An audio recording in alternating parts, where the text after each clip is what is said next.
Hello. Hello, hello. How's it going?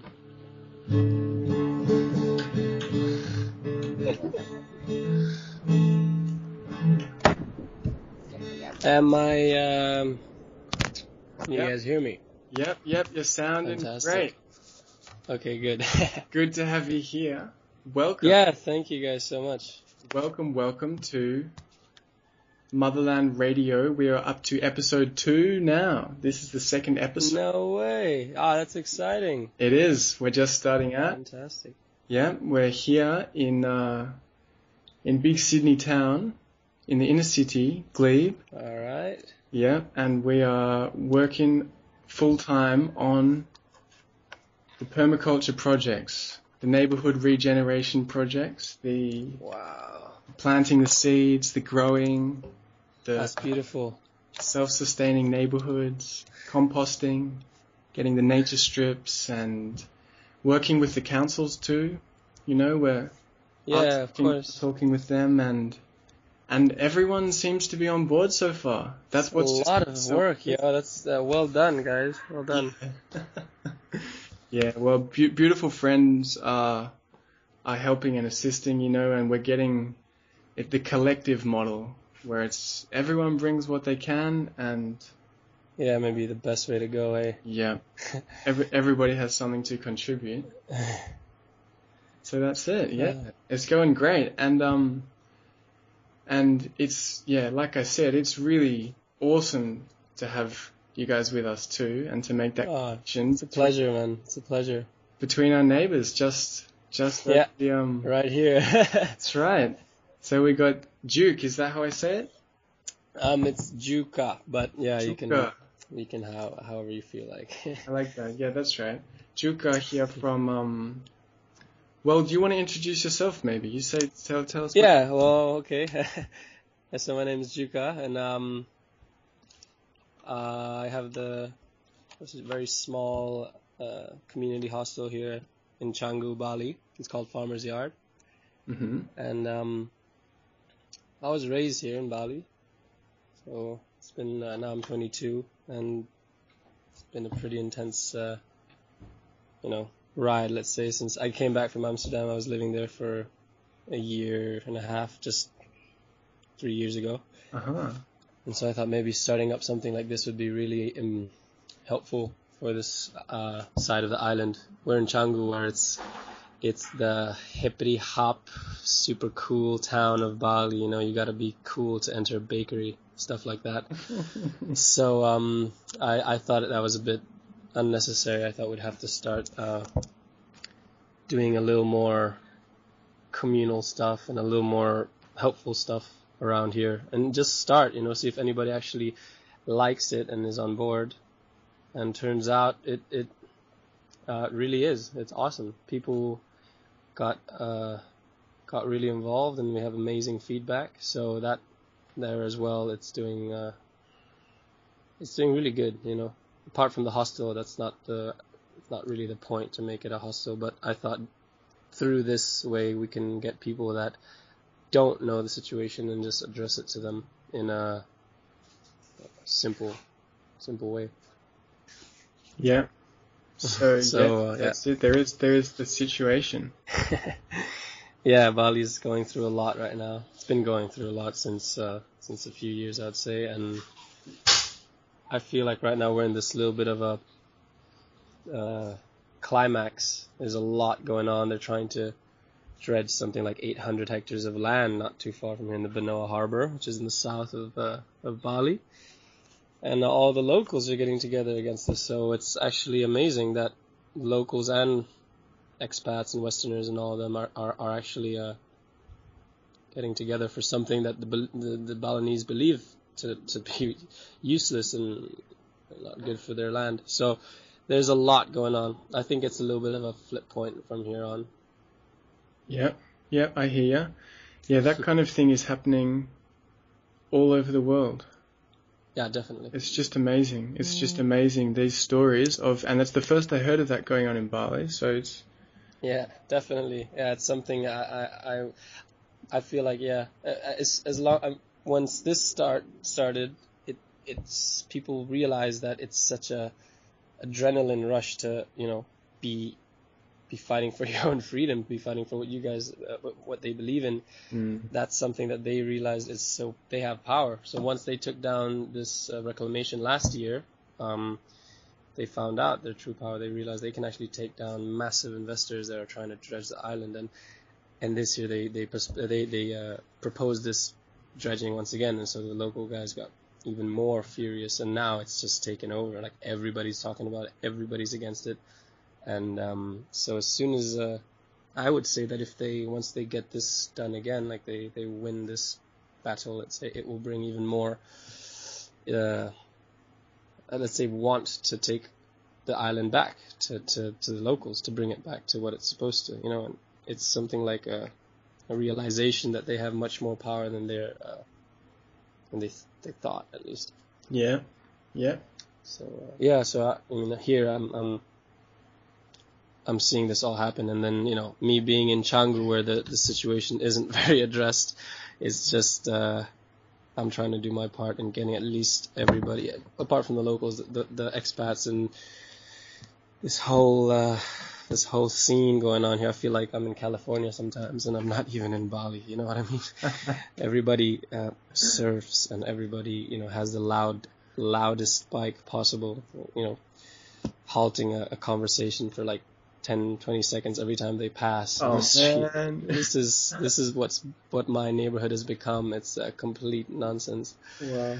Because of our, you know, Deus, we have a very cool hip bar. You know, I'm telling you, it's got the best music in town. We have really amazing music playing there every Sunday. But the thing is, I feel like they're not really contributing to the island's movement, you know. They're really just kind of separating themselves from this local lifestyle. So that is the thing. Whereas if I don't know, I mean, to be honest, they get a lot of local musicians as well.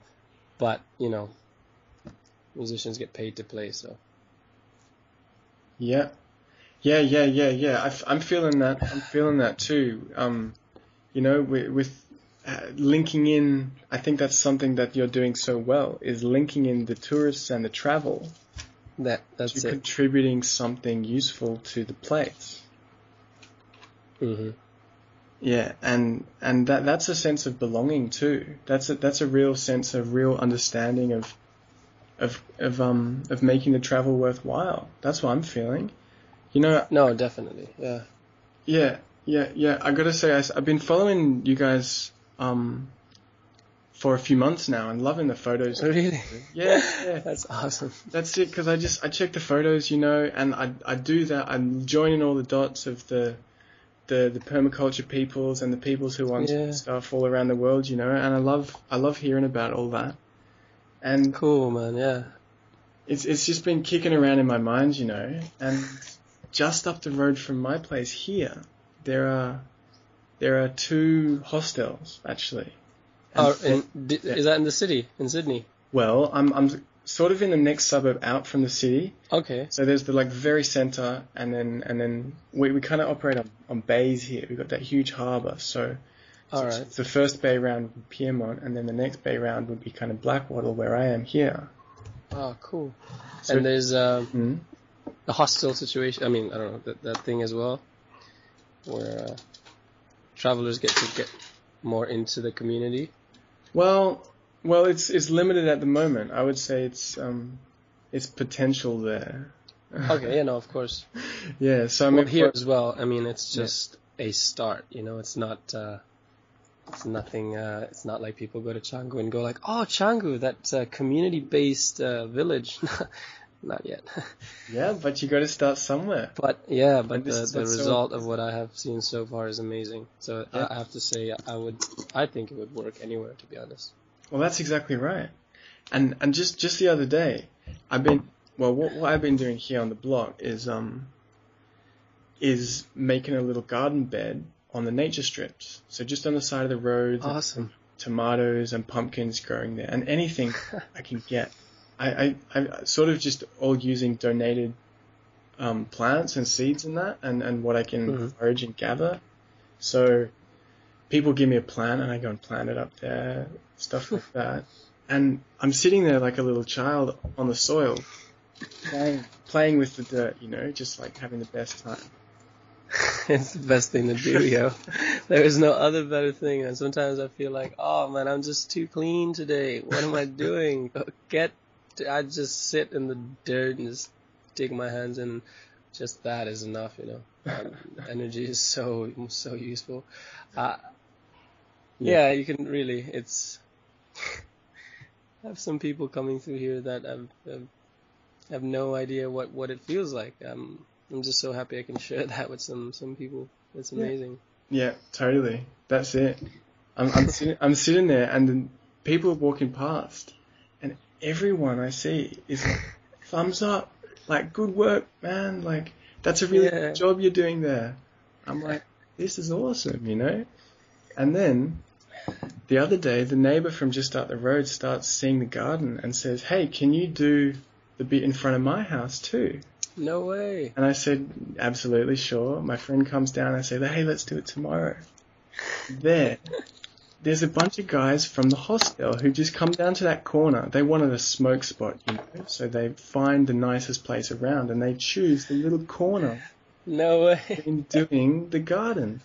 So then I'm talking to them and I'm saying, hey guys, like, we're about to build a garden bed, and they're like, they take a minute to warm up, you know, but they get moving, they get around, and then... but once you start, that's it. And before I know it, we've got a lady from Norway and a fella from Germany and another lady from England, and all of us are there together digging in the thing and sawing and planting these plants, and yeah, it was great. It was a great time. And the German fella just went off with the dream, you know. He was like, whoa, I can see something happening here. This is a really good thing you're doing. He'd been traveling in Cuba and Central America and stuff. And he's like, what you got to come up to the hostel and make a garden out front of the hostel. And when everyone arrives, they plant a plant. Or they do something, you know. Oh, that's such a cool idea. They pick a little, you know, or whatever it is. But oh, dude, that is such a cool idea. Yeah. That's awesome. I gotta definitely do that. And sounds awesome to introduce someone with their own little, you know, plant. Go ahead, fucking do your thing. Yeah. Damn. Yeah, that's a good idea, hey? Yeah. That's what he came up with, and he fully visioned it right there. He said, "Well, and that's going to be the coolest hostel then." And definitely. They're going to keep traveling around, and they're going to take it. You're also going to empower people to take the same idea elsewhere. Yeah. And he's just going to travel like that. And he's like, and it started right here. I said, well, definitely. I think a lot of people are on this, but I like it. I like the way you're thinking, you know? Man. Beautiful. Sorry, let me just write that down because it sounds so awesome. I'm like, these ideas keep flowing. It's awesome. I mean, that's what happened pretty much with, we heard of Permablitz Melbourne. Yeah. And it was nothing, you know. It was just like, okay, our family, I'd say it's more of a family down here where we, you know, we get together on Wednesdays and Fridays and Saturdays and Sundays to go to the same bars and places to hang out and do the same thing, you know, because that's cool or whatever.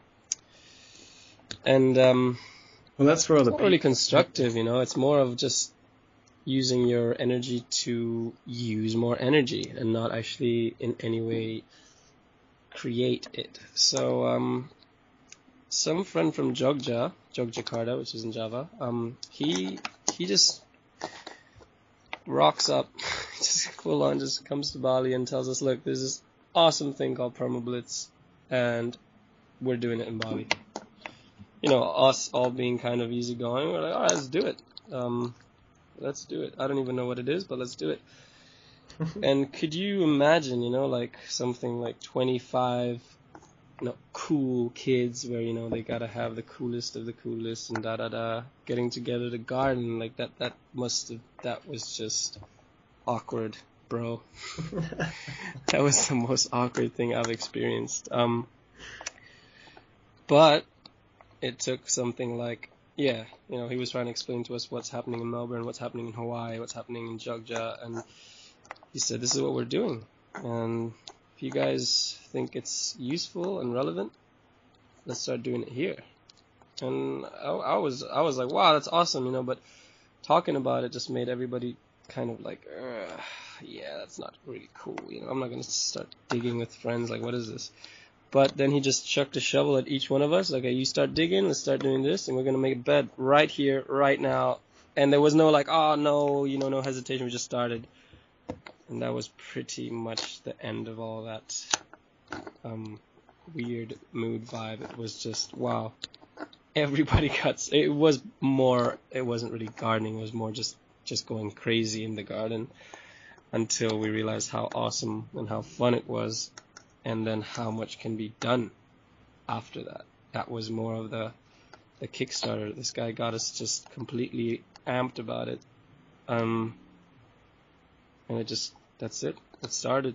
All of us started actually being more friendly to each other, more family-like. We started actually sharing, you know, in the garden. It starts being more of a how can you collaborate better. It's not about, oh, look how cool my garden is compared to yours, because in every garden something will go better than in your garden. It's always like that. So you always go to someone else's garden and say like, dude, that what you're planting right there is just way better than what's growing at my house. So all I want to do is, you know, give you something and share so that I can, you know, grow that in my place as well, and you can grow what's not growing so well in your place. You know, it's just all about collaboration. And Yeah. now those 25 cool kids, you know, we're so tight. Like, we're the most happy bunch of friends I can see. Oh, we're really close now. So that's pretty much changed a lot of our lives.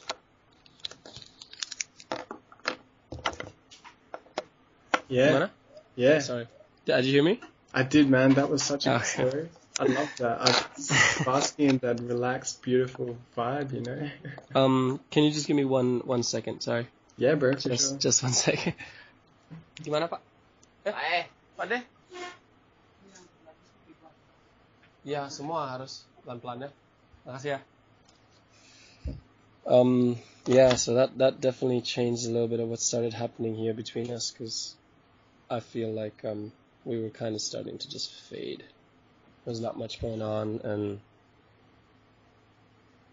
wow, dude, one dude could have, you know, can change everything. He just changed everything. Yeah. Yeah. Cool. What's he doing now?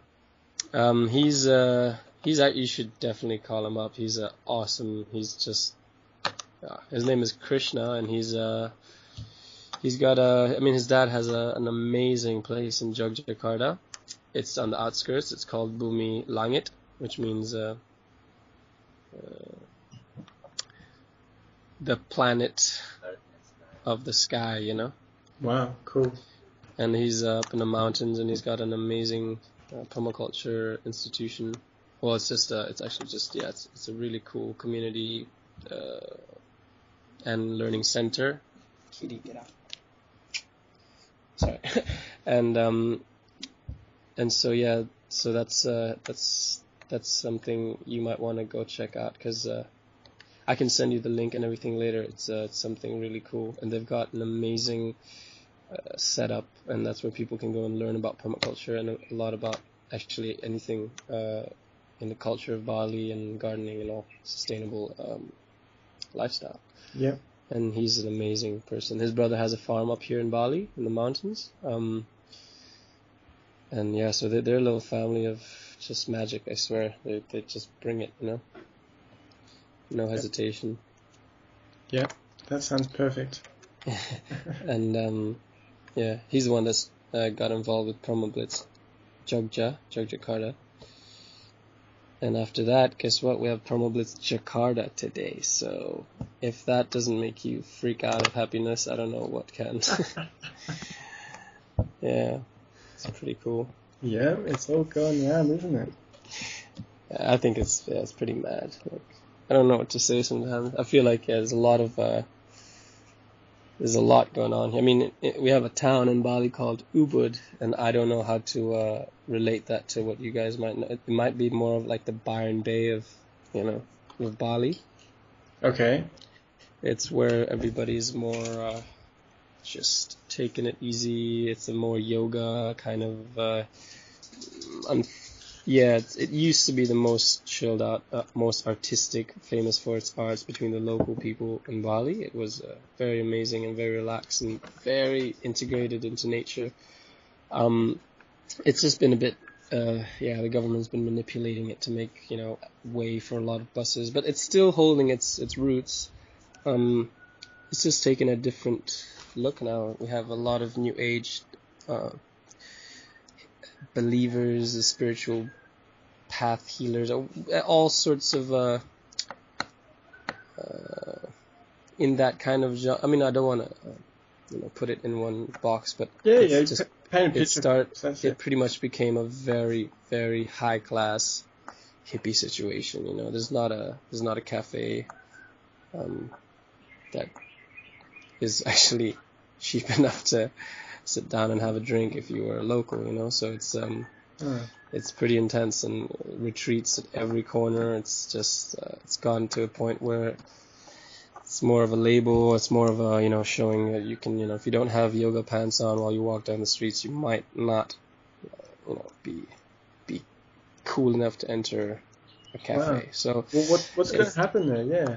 I mean, there's a lot of outskirts of this Ubud, which is awesome, still very nature filled. It's very, very true. I love Ubud. I used to live there, and then I moved down. Anyway, so I don't know. Every time I go, it gets a bit stranger. I go there quite a lot, at least once a week. But it's a bit of a I mean, I have to say I meet all these amazing people there, but they're all involved in this Ubud tribe. I think they're called the Feather Tribe or some. I don't know what they're called. And so these expats have lived in Bali for a few years or even a long time. They started making their own little tribe, and very spiritual and very, let's say, spiritually awakened and conscious, I would say.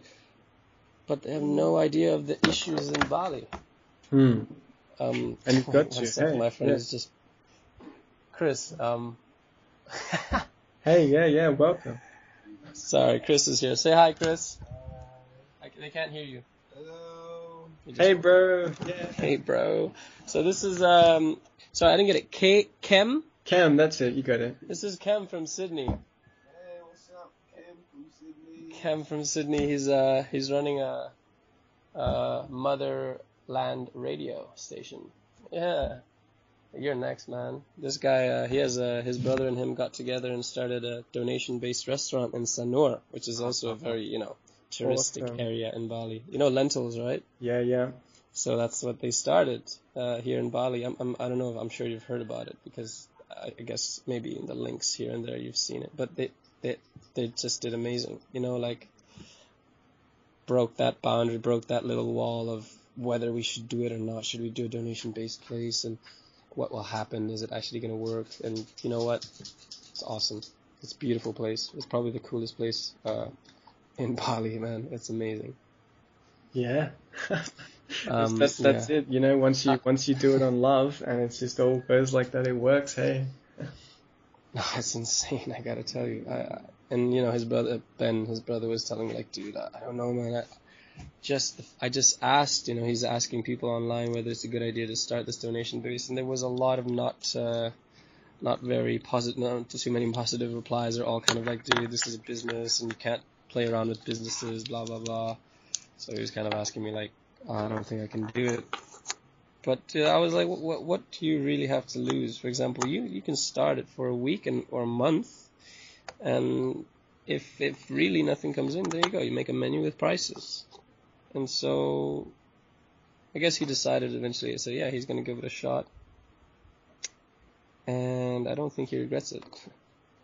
Yeah, and that's the beautiful power of some positive supporting encouragement from our friends, hey? Definitely, man, definitely. There's no better thing sometimes, man. Yeah. So yeah, no. Going back to that thing in Ubud, it seems like they're a little unattached of what happens here in Bali. Yeah, I hear what you're saying about that. That's an interesting one. Hey, I think You know, I think there is a role there to sort of bring them into the fold as well, and weave Yeah. those people into the story that is happening. Exactly. Yeah, really. I really want to try get that, because they're amazing. They're super powerful people. They've got such amazing power in them, and they always share it. They have got so much energy. But a lot, I've met some people that have been here for almost almost a year. Like obviously been here 8 months or something, and they don't really know much of Bali. I'm wondering, like, I don't know, like, do you? I mean, maybe they care, but they don't just get, because when you're in Ubud, you get taken in this super cool, hippie, lovey-dovey land of non-reality, I'm assuming. And no, it's definitely a reality, but they don't get any idea of what Bali's going through. And I sometimes ask just simple questions like, what happens? Have you experienced Nyepi? And Nyepi is a day where Bali shuts down for 24 hours, which means they close down the airport from 6 in the morning till 6 in the morning of the day after, and no one's allowed to turn on a light. No one's allowed to go out of their house. You can only stay inside. And so that's always been my favorite day in the world. You know, forget my birthday. That's the coolest day, and I can always, be excited for that day. It's amazing. The night is just silent. There is not one motorbike. There's not one light. There's no noise. There is no light pollution, and it's freaking insane. So that's something I want to share with everybody, because that shows you just how insanely powerful the Balinese were to do something like this. Could you imagine, like, in Sydney telling everybody, all right, so for a day, we're just going to lock up the town. Nobody is allowed out. You're just going to have to stay with yourself in your house or in your garden or wherever you want to stay for a whole day. Yeah. Yep, that sounds good. Yep. So it shows of how powerful and how amazing these, I don't know, I'm assuming it might have even been pretty aggressive back in the day if they had to start it, but I don't know exactly how it started. Sometimes I wonder. But that's something that I feel everybody should know when they come to Bali, because that shows you, I think it brings a bit more appreciation to this island. I assume it's not so hard, it's not so easy to close a airport for a whole day, Yeah. Amazing. So, time to breathe and see the stars. Really, it's it's almost even better when you're in the city and you experience this, because it's just mind-blowing. You don't have an end to the silence, and wow, and you can just hear nature, like it's freaking in the city even, like I mean it's mental. And so when I tell somebody that's been here for a while about this and they didn't know, they get a bit scared. They're like, what does that mean? I can't go out of my house? I'm like, that's amazing. No, yeah, you can't go out, but it's not like it's not like a jail. It's just like one day of just silence, just closing down the island for to celebrate this one day. It's the Balinese. It's kind of like the Balinese New Year, they call it. So it should be of a celebration more than a fear of not being able to leave. Of course, if there is an emergency, there's always somebody that can come take you to a safe place or a hospital. But that's in emergencies. When does it happen? Nyepi happens on the, is it end of April, Chris? And it always happens on a different day. It follows the moon, so the Balinese are very in tune with the moon cycle. So it happens on the black moon, and it's always in the beginning of April, no? Third full moon of the year. Yeah, so it's wait, one second. Black moon. Oh, so Yeah, third black moon of the year, of the beginning of the year. So it's it always varies. So it's in the beginning of the year between April, and sometimes it's the week after, sometimes it's the week before. Yep. So yeah, it's definitely something that I feel that is an awesome thing to the island. Yeah. Just one sec, sorry. Autumn time here. Oh, toilet. Okay, sebentar ya. Saya masih bilang sama ibu ya. Okay. So yeah, there's a lot of things that I like to share with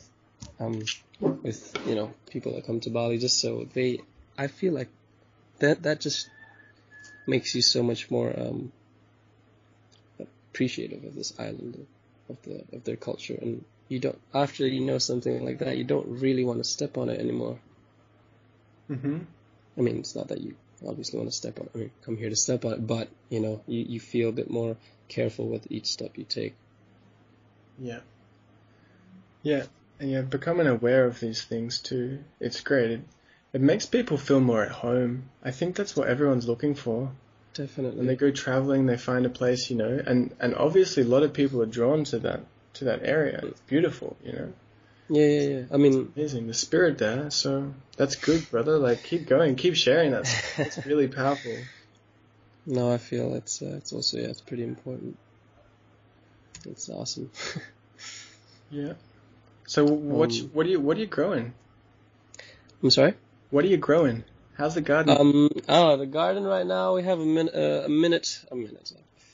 We have a bit of a resting situation. We're letting it rest for a bit because there's a lot going on right now. We're doing the grey water system at the moment. Just finished the pond, so we have it where all our shower runoffs and all the sink runoffs go into this grease trap and down the filter into a reed bed, and then it overflows into the pond. So it's just a simple way of recycling. I mean, just reusing your water so that you don't have to use fresh water for your pond. Here we have droughts almost every year. Mm-hmm. So can you imagine, we're in the tropical freaking island of Bali with 7 volcanoes and we have droughts every year. Something's wrong. So anyways, so we decided to do this very simple technique where we just reuse our water. And so at the moment the garden's in a little bit of a standstill. Well, it's not standstill, it's just resting. So we added a lot of mulch and we're just letting it do its thing for the next few. But at the moment we do have, you know, tomatoes, and we always have eggplants growing. They never really stop. And one of the coolest things I feel we're growing, because this land, this hostel area is tiny. It's like 3 ara, which is 300 square meters. You know, it's teeny to have a garden like this. But we grow pumpkins, and pumpkins could take up the whole garden if I let it. But it started growing up a coconut tree, and now it's growing on the roof. So what happened was now I have this massive pumpkin completely took over my roof, and it's doing like a dual action, keeping the cool roof, the roof cool down. It doesn't let the sun hit it so hard, and it doesn't take any space whatsoever. So I'm pretty stoked about that. We had 7 pumpkins now. One just fell down and picked it. So we have 6 left. And it's freaking beautiful. Yeah, I was surprised when I was like, oh man, I'm gonna have to, you know, kill this guy. I feel so bad. I just wish I could let it. Oh, it's going up a tree. Oh, it's on the roof. All right, let it be. You know, that was complete spontaneous permaculture. Yeah, you just let it grow. All of these things just completely, yeah. And I can't be, you know, I didn't even know it was really growing on the roof. I didn't see it was on the other side, and I was like, let's see what's going on. So I climbed my house, went on the roof, and there was just pumpkins everywhere. I didn't even think they were ready pollinated or anything. It just happened completely, you know, up high. So I'm assuming the bees get to it quite easily, and it was just done. That's it. There's no. So now I'm going to continuously grow pumpkin and let it go on the roof like all the time. That's something I would say anybody can do anywhere, especially here, because we have all these roofs that get insanely hot, you know, with their tiles or with their any type of roof except for the hay roofs, you know. But there you go. It cools it down. It's not heavy enough to break through your roof, so don't worry about that. The only thing is picking it. We have a system where I can easily get to the center point of my roof, the center tiles, where I walk down there, so it's not a problem for me. But I'm assuming you can have some hard times climbing your roof to get some pumpkins. So I guess you'd have to figure out your way. Everyone's has their own roof, so yeah. Get a stick with a hook on the end or something. Yeah, something. I guess it would be fine if you're gonna eat it anyway. You can just grab onto the pumpkin or a net. It's just that my pumpkins got pretty big, and I was surprised. I never seen these pumpkins in Bali. Normally we see green ones, or really, really dark green pumpkins with like yellow dots. Mm-hmm. And these ones are whitish yellow, like proper massive. Like one was something like 10 kilos. It was, yeah, I was quite surprised of how massive it got. I was looking at my roof. I'm like, oh my God, what's going on here? So that was a very pleasant surprise. And that's just one of the things. Then we have cucumbers all the time. But a lot of lemongrass, try to keep mozzies away. A lot of this, it's called a bitter gourd. I don't know if you guys are, I don't know what the actual name of it is. It's like a bitter melon. It looks like a waxed out zucchini. You know, it's like a courgette that just started melting. It looks exactly like a weird fruit. It's really good for you. It's super bitter. That's why it's got that name. But you leave it in some salt water for a few minutes, an hour or so, and then cook it, and it tastes amazing. And it's like, it gets rid of anything that you have clogged up in your kidneys. It's really good for that. It sorts out your blood, so it's got a lot of great properties. And then we have an endless stream of papaya, which I have to start finding other ways of cooking it. It just gets a little old, you know. But then one of my local friends came and said, "Oh, you can cook papaya when it's not ripe in a soup." And we're like, "Yo, bring it on!" So, to my surprise, papaya when it's not ripe tastes identical to potato. Yeah, I knew you were going to say that. Fascinating. I was completely like, what? You know, I was born here. I can't believe I didn't know that. Things just keep surprising me. It's awesome. And so we have a lot of papaya soups now. And, so we have a nice little hen at the moment. She's a bit lonely. We're going to get her some more friends. We got eggs every day. So, it's a really cool vibe. And I swear, sometimes I'm gone for, days, a week or something, and the place takes a life of its own completely. Like, people just come, they don't know who's the owner, they don't know who's here, and they're just like, "Hello, can I have a room?" And, the guest that was here before introduces them to it, and they just say, "Yeah, this is how it runs," and just feel welcome. So I come back sometimes, and it's just a full-on jam sesh going on. People are just like chilling it out, and they don't know who I am, and I'm just loving it. So I'm like, "Hey," and they're like, "Yo, where are you from?" I'm like, "I'm Italian," and they're like, "So what are you doing in Bali?" I'm like, "This is actually my place, but I love this." It's awesome. It completely takes over. So that's the best part of it. It's whether you come here in the middle of the night or early morning, there's always something going on. Someone's always here just doing their thing, whether painting on walls. And now the wall is just completely taken over. There's very little space. We're going to start finishing up the last touches, and then, I guess everybody's got a bit of their art here. It's awesome. Yeah, I think I love the fact that it gets run by the people that come by, pretty much. Yeah, that sounds brilliant. And That's spontaneous. I really didn't plan much, to be honest. It kind of just happened. Yeah. How are the neighbours? Wow, the neighbors. Okay, so the neighbors. We have a house between my house and the hostel, which is owned by a Balinese man. He's a high priest, so. He's actually a high caste Balinese person. Here we have castes in Bali, so they treat him with much more respect normally. He's a cool person, I have to say. We've had a few things in the beginning, obviously me being, not Balinese, so he didn't really see me as a friendly thing, and I completely understand. But after one of our problems, I said, look, it really makes no sense. Like, if you're my neighbor, let's just cut this and make sure that we're good friends, because I am always happy to help you if you ever need anything. And what if I need some help from you? It's not useful to be in a bad relationship.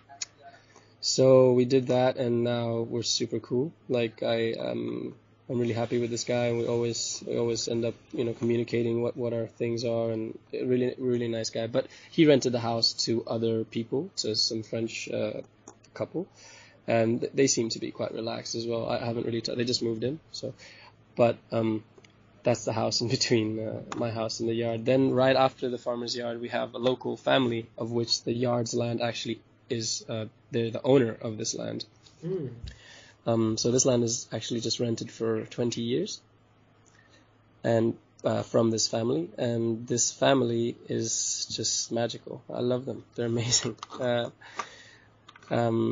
Yeah, I always try my best to share as much of my food as I can with them. So if I have way too much, spinach or whatever, I just end up just chopping it up and just making a nice little package of, spinach, chilies, and, their little favorite things that we grow here, and just give it over to their side. And I try to keep them a little involved with what's going on this side, because at first you can imagine, they see a Westerner, rent a land for 20 years and that's it. They think, bang, villa and, or some swimming pool and some rooms, you're going to make a business. And they see me gardening and they're just like, okay, what's going on? Like, are you okay, dude? And I'm just like, yeah, like, is it cool? Like, I just want to garden and maybe you guys will like it. We'll see. My neighbor, he was he had a little tough time.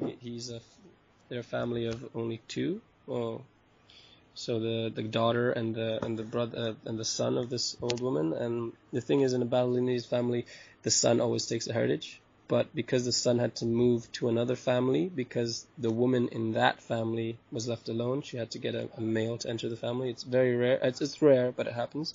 So this girl was left alone in her family, my neighbor. And so the brother had a lot of trouble. He was getting drunk usually, and he'd come and make a lot of mess and scream or whatever. So it was a bit of a tough ride in the beginning. With my neighbors.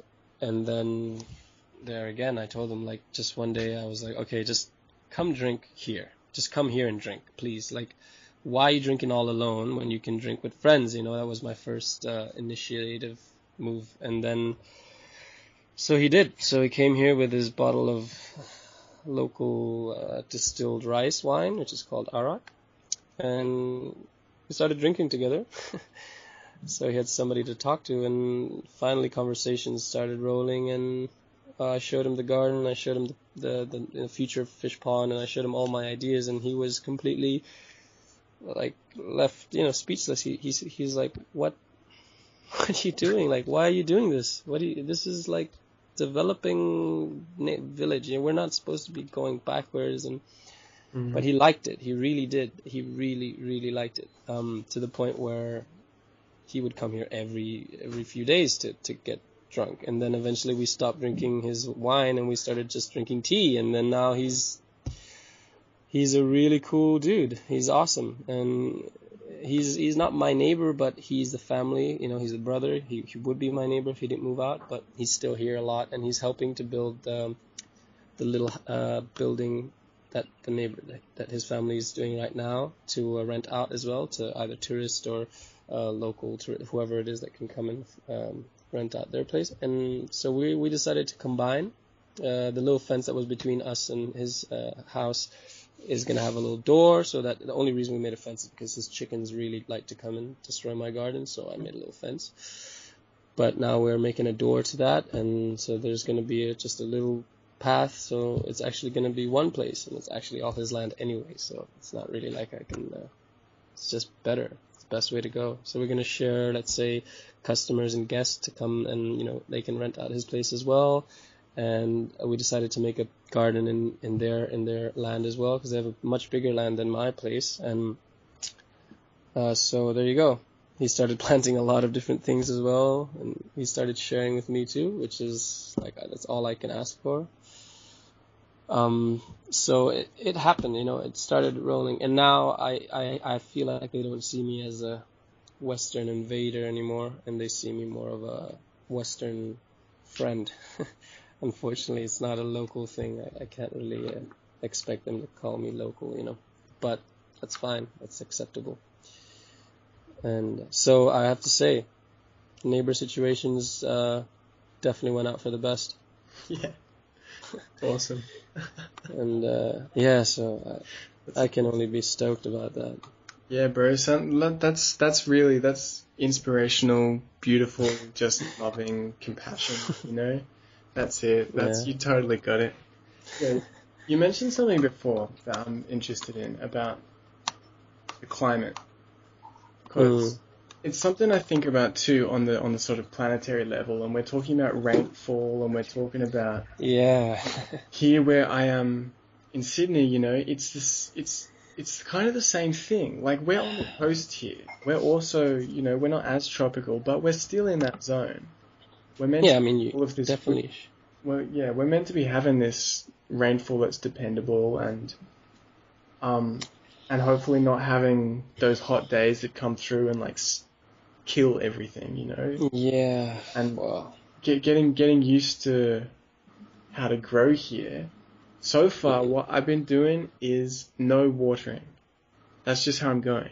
I'm just going with no water, and Just mulch. yeah, lots of mulch, and I start off with a good compost, so the soil starts moist, and then Definitely. the mulch on top, and there's a lot of moisture in all those vegetables and stuff already, because I'm putting veggie scraps in the ground, and that puts a whole lot of moisture in the ground straight away.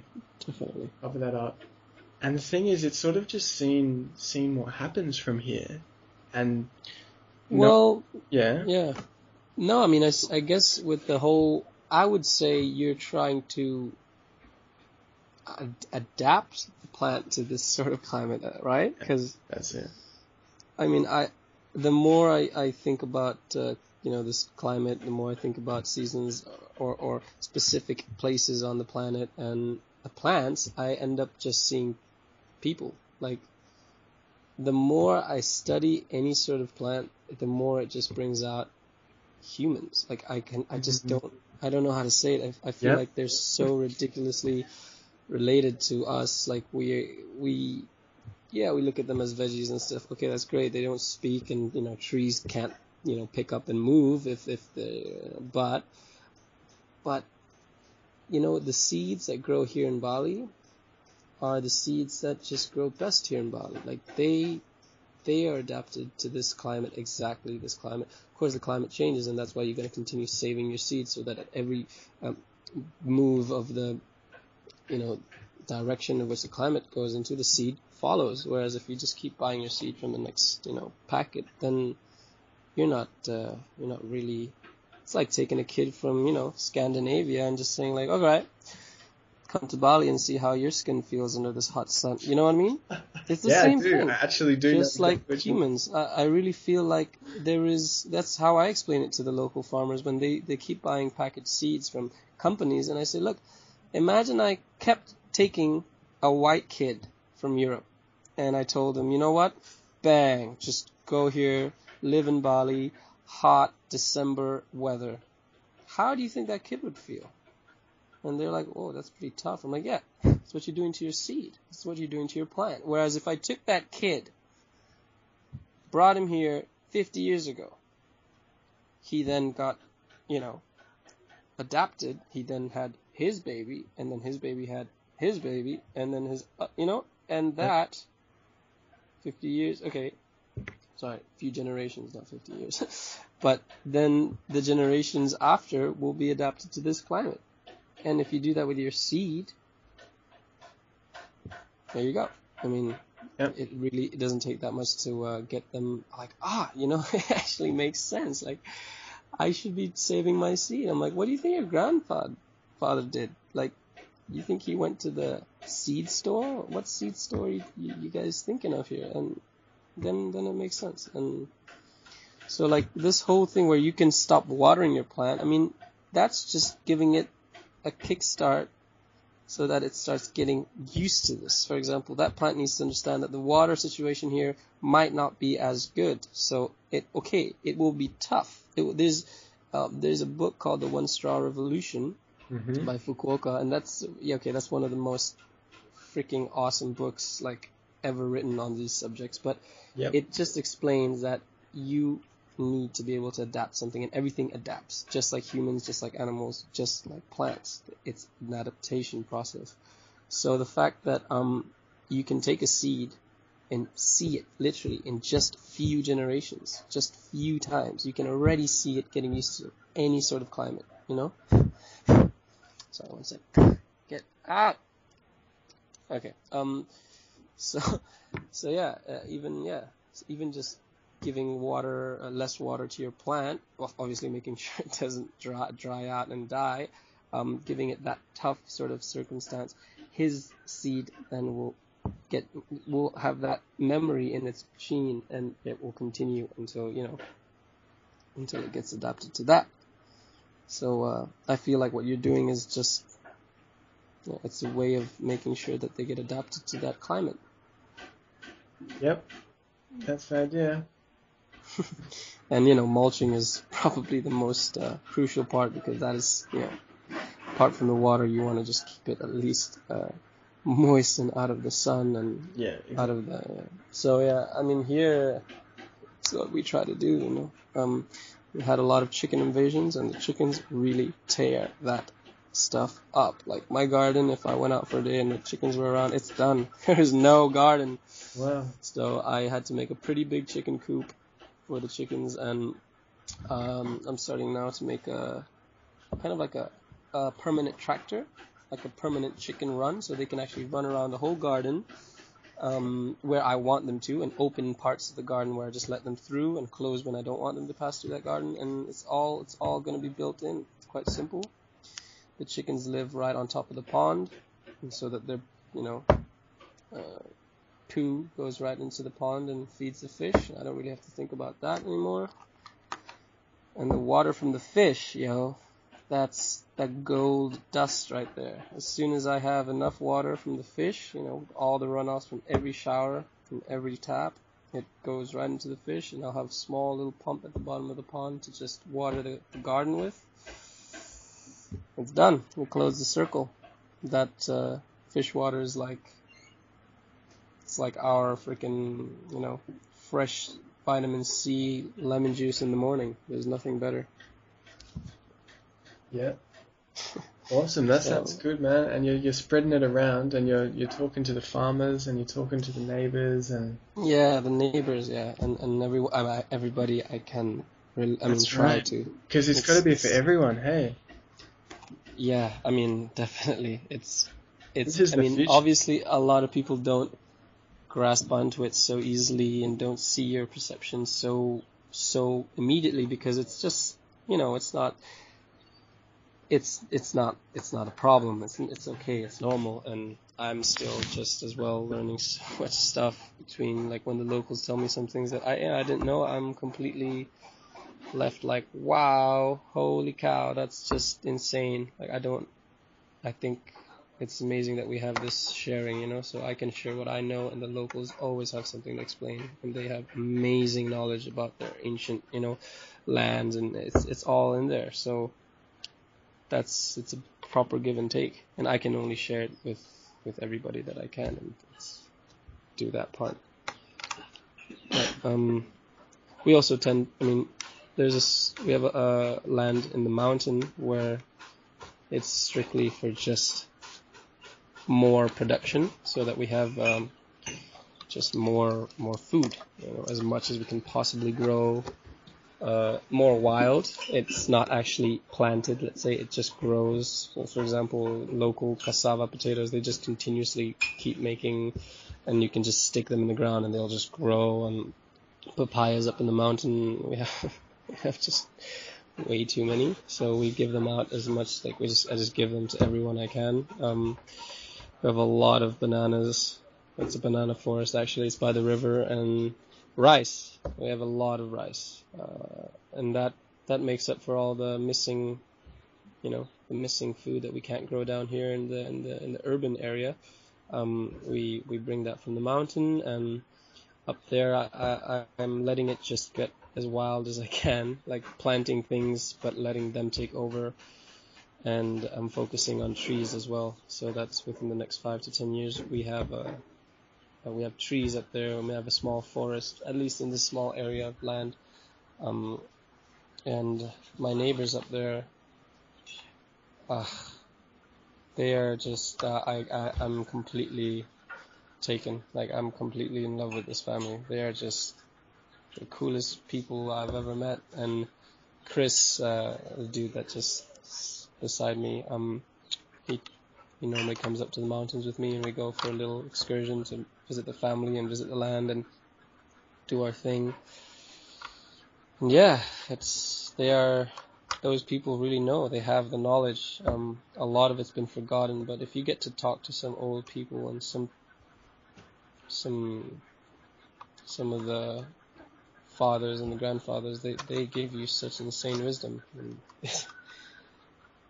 yeah, they completely take you and just, lift you up. It's amazing. But Yeah. Yeah. the mountain is something I would never be able to, not look for. I mean, here in Canggu, I don't see myself staying here for much longer, to be honest. I'm going to do what I can, but I have a feeling that maybe in the next 5 years I'm going to be moving to the mountains, and that will be my situation up there. But yeah, the story of the mountains is just insane. Like I only went there once. I was something like 11 when I went to my friend's place in the mountains, and when I was actually conscious, as in like I could remember and actually focus on what was going on. Because when I was a kid, I was something like 7, would go to the mountains and just play around the rivers or do whatever, but I wasn't really focusing or paying any attention. It was just for a fun little ride. And the last time I went, that actually hit me was I was just with some friends, some school friends, when I grew up with, and they have an amazing place up there, an Australian family. I actually don't know where in Australia they're from, but they started making their little eco, it's more of an eco resort, but it's really well done, and I just got mind blown. I was like, this is it, this is my future. I don't want to live in the city, there's no way. So I decided to find a little land up there, to be very respectful to it, and keep it as the way it is as possible. And that in itself was an insane ride, to find a place and to start growing and to start talking to my neighbors. So yeah, it turned out that I got this land, and what happened was I found myself in a situation that I didn't want to find myself in, because the neighbor comes up to me and tells me, the land that you just bought belonged to our uncle, and our great grandfather. Yeah, I think it was his great grandfather, and it was stolen by the great uncle. And it was sold and bribed out and stuff. So this land actually belongs to us, and we want it back. Whoa! And you bought it from someone.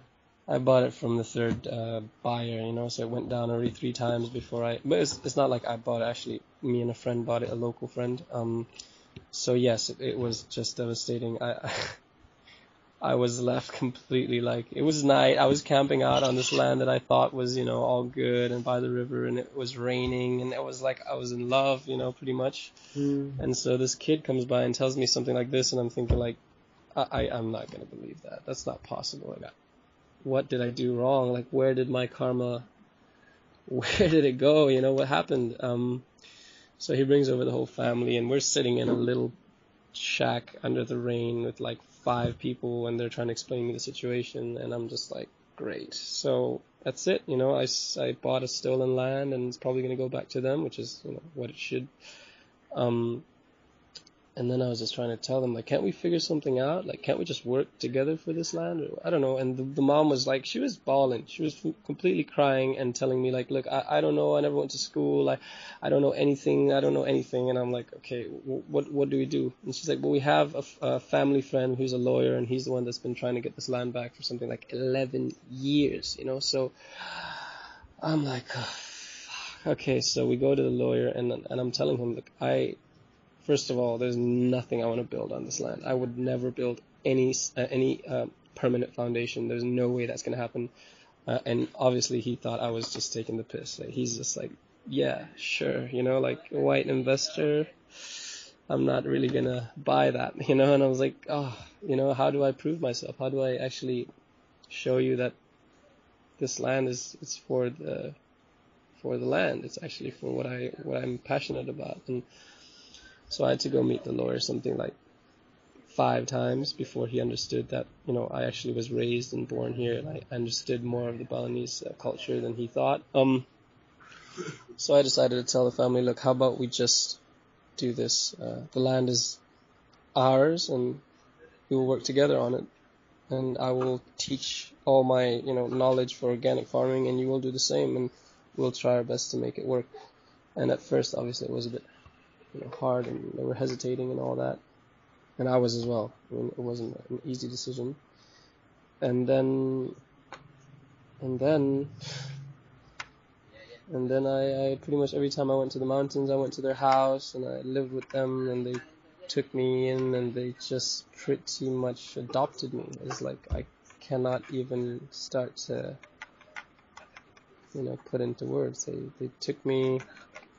Yeah, the grandma is one of the most insane people. She's a high priest as well, and so one day she calls me and says, you have to come to the mountain early morning, sunrise, and we have to do something. And I was like, sure, okay. So I go there the night before, and they wake me up at like 5, and we go into the forest, we go onto the land, and I'm like, okay, they're like gonna execute me or something, like traditional style, like I didn't know what to think, and I'm freaking out. And then they full on pull out a ceremony, like a Balinese upacara, which is a ceremony to invite me into their family. Cool. And I was left pretty much like, okay. Yeah. I didn't have many words left to say. I didn't know what to tell them. And yeah, so from that disaster, from that complete fuck up, it became one of the coolest relationships I've ever had with any Balinese family.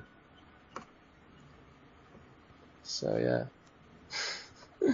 I guess karma was just kind of teasing me at first. Yeah. Wow, bro, that's amazing. Yeah, now I feel like they are just one of the sons, one of the family friends of the guys in the mountain. He's here with me down here, works with me every day, and yeah, I love him. He's like my brother. He's married to to my younger sister of this family, let's say. So he's like the brother-in-law. He's an amazing guy. So yeah, it's kind of well, that is the future. That is the future. Is living, living sustainably with the land, and going back from the city and refinding that natural beauty. Yeah, And the joy, I would say joy of here, yeah, definitely everywhere in the world, definitely. Yeah, and that's the thing. Once the people do start providing for themselves out in the country, and even providing a surplus like you are, you're already sharing what you got. Definitely. That's the model I think we need to be looking at in order to regenerate these urban spaces too, is to get the land really healthy and really vibrant again. Yeah, and work with your surroundings, eh? Yeah. Beautiful. And man, that's a what an amazing adventure. Oh man, yeah. Adventure so early in life.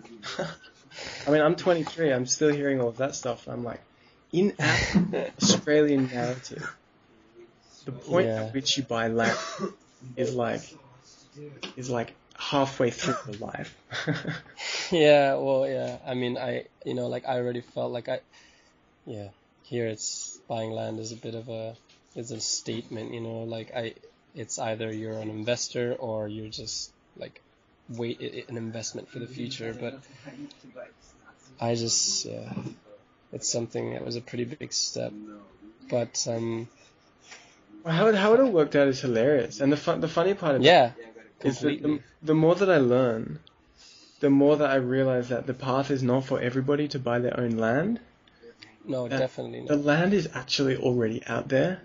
Exactly. And so are the people who are looking for the natural regenerators, and the people who know about organic farming, who know about permaculture, or even those who are just interested in doing something peaceful. Yeah. If you go there and you're not trying to turn a this or that and hurt the soil or anything like that, You're actually trying to rebuild the soil. Yeah, And definitely. the whole landscape is ripe for transformation. Yeah, man. Yeah, but that's just amazing, man. Hearing those images of the mountain, the papayas. That's like my favorite Yeah, fruit. You know, I really love papaya. yeah. We're always finding best ways to use them now. There's always, and every day you find like, oh my God, you can make, this salad and this, and here they eat it raw and many different types of things. It just makes me so much happier to be able to eat it in many different ways. It's awesome. Yeah. You can hear it too. I can hear it speaking to you. I'm like, well, this is a switched on. This is a healthy person. This is a person who, is eating good food and spending time. Enjoys. But yeah, it's definitely. I think it's completely. I don't know, ironic how one of the permaculture principles is the problem is a solution, and when I was faced with that problem, I would have never, ever, in 1,000 years, imagined a solution like that, and it became not just a solution, but a super surplus. Like the family now is a gift completely. Yeah. Sick. Well, I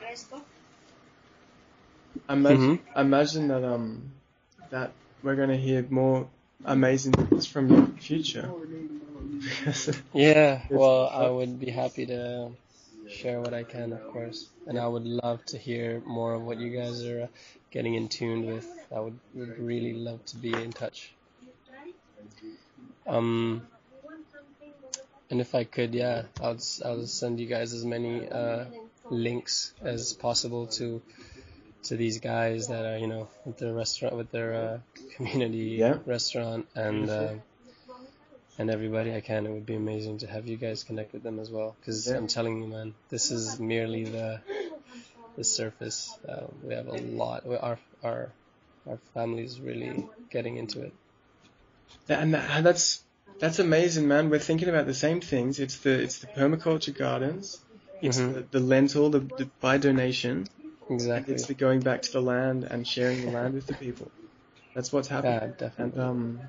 And in a realistic and very, I would say, very direct kind of way, definitely. Yeah. Yeah, I love it. Yeah. So yeah, what's the dreams and visions for the Oh, future? wow. Well, so far it's a dream. Sometimes I feel like I'm gonna wake up any moment and it already is a dream. It's insane. So right, yeah. The next steps is march on. Like we're just beginning. I swear, it's just started. I would say. Well, how's kitty, this? Get out! Sorry. My cats are just trying to get into places. Anyway, tell me. How's this? What will the world look like in the future? What will the city look like in the future? The city, wow. Well, I tend to be I'll try to stay a bit realistic, sometimes a bit pessimistic, but I try to stay realistic and confident and all that. But I can say for where I can see it from here in Bali, it's a very big point. Like I said, it's a point where it could go either way. Actually, I feel like it could go pretty tough, and but even if it did go tough, if it did go that way, we would have the other side still strong. And if Bali at least starts to realize its precious values and its gifts that we shouldn't exploit and shouldn't just dig out and sell, and use as a community instead, and actually look after it as the belief of the Balinese is. They believe in karma. They believe in working together in harmony with the locals. Un secondo, ne sto usando. Sorry, we have a lot of people here now. So they believe that living in harmony with nature, with the spirits and living creatures is their main fundamental laws. And I would say that is pretty much all that you got to cover to be happy. As long as you have a good relationship with nature, the spirits, and living creatures, that you're pretty much set, you know. But here, the next few steps are pretty crucial, where we're taking very, very tight corners and very small alleys, let's say, to get there. But I really think it would be awesome. Yeah. Yeah. It feels, I see a very good future. That's it. It feels like everyone has that little spark of life and that intention to do something positive. Definitely. The best way I'm finding right now is slowly and gently. Yes, yeah, definitely slow and small. Like start small. It's always small, because if you have a small but strong foundation, there's no end, you know. Yeah. Yeah. So yeah. Wow. Okay. We're in a yeah. I gotta let you. Feast going on here. We've been on the Wi-Fi microwaves for probably long enough today. Yeah, definitely. I got one daily dose. I got one thing for you. Tell me. It's a poster, woodcut that comes from, I think it comes from Java. A woodcut, sorry? Yeah, a woodcut print that I saw in an art gallery, probably getting on 4 or 5 years ago now. All right. And I loved them. I had such a good talk with these guys. They had an arts collective in Jakarta, maybe even. But I've never been able to work out the words, what they mean. So I'm going to ask you. Well, let's hope it's Indonesian. It might be native. All right. Well, I'm going to check. It's just in the next room, so I'm just going to definitely come back in a second. Yeah.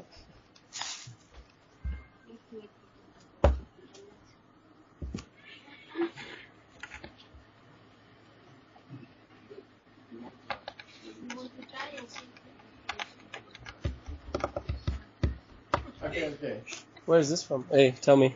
Selamatkan. Yeah. Pegunungan. Selamatkan what? Pegunungan. Really? Is that what it says? Yeah. Take a wild guess. Oh. The earth, it means people, nature. It means save the mountains. Yeah.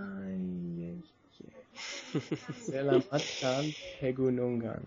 Yeah. Pegunungan is mountain. Gunung means mountain.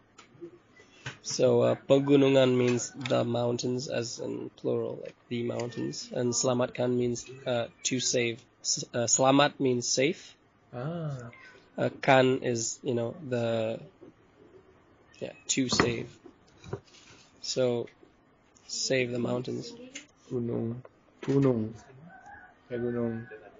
Panggunungan, yeah. Panggunung, which is mountains in a plural sense. So yeah, just what we were talking about, eh? There you go. Good stuff, brother. Wow. How amazing to make this connection. I'm so happy to talk to you. Yeah, man. I would, I really am, it was lovely. And it's cool that we make more links, spread the web further. And I would say for both sides, if I tend to... Oh my god, okay, wait. Cats, please, guys. Chill out. We have a big family of animals and people here right now, so... and so I would love to stay in contact with what you guys are up to. Yeah. And anything we can, be helpful for in any way, I'd be more than open to. Yeah, beautiful, man. Absolutely likewise. And we got our little foothold here in the city, so this is an open house for travelers, So if you have anyone to send our way. Definitely. Wow, really, it's actually like a place to go and check out. Awesome. Yeah. I didn't know that. Yeah. That's fantastic. Well, we're starting out, but that's it. It's the Well, here, there you go. basic That's how you things start. about life. Cool, man. Well, there you go. If anybody's around this town and wants to come visit some other people that are like-minded or might need this sort of support, we're around, yo. Yeah. Beautiful. Okay, Cool. well, yeah, we're having a chanting of cats here. So the last thing you're going to send me about your Yeah. Shut up! Bumi Langit. Bumi Langit, there you go. You wrote it down. That's the place you really would like to get in contact with. I'm not sure if they have a connection over there, but Krish is normally in the city as well. He goes down to Jogja, Yep. so I'm sure you could get in contact with him. And if you would like, I can send you as many links as I can to get you in contact. Totally. I love it all. We'll just keep sending this net wider. Yeah, back and forth, man. Keep going. Beautiful, bro. Well, such a pleasure, such an honor, and Same here, man. keep going, and we'll stay in touch. Hey. Cool, man. All right. Well, that was awesome. Take it easy, bro. You too. Have a lovely rest of your day, and love too, to all of your pets and plants and guests. Yes. Sounds awesome, They're brother. all saying hi, actually. All All right. Take care. See you, bro. Ciao.